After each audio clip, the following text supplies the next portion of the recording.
सुरू केलेल्या बोली खानदेश मराठी बोली खानदेशी मराठी हे नवीन बोली खानदेश मराठी या बोली खानदेश मराठीचे आमचे प्रतिनिधी धनंजय दीक्षित यांनी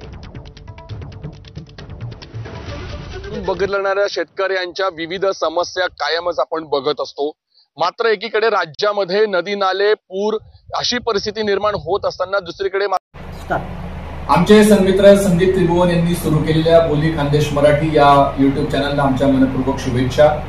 खरोखर आपल्याला माहिती आहे की अहिराणी ही मायबोली भाषा आपल्या खानदेशाची मायबोली आहे आणि या अहिराणी भाषेचा प्रचार आणि प्रसार व्हावा यासाठी विविध स्तरावरून मोठे प्रयत्न होतात। मात्र मराठी माध्यमांच्या विश्वामध्ये युट्यूब चॅनल सुरू करून या माध्यमातून अहिराणीमधून बातम्या आपल्या परिसरातील घडामोडी या सर्वसामान्य जनतेपर्यंत पोहोचवण्याचं काम आमचे सन्मित्र संदीप त्रिभुवन करतायत। त्याच्यामुळे एकंदरीतच मराठी अहिराणी भाषेच्या प्रचार आणि प्रसारासाठी सुरू असलेलं त्यांचं हे कार्य निश्चितच कौतुकास्पद आहे आणि त्यांच्या या पुढील कार्यास आमच्या मनपूर्वक शुभेच्छा।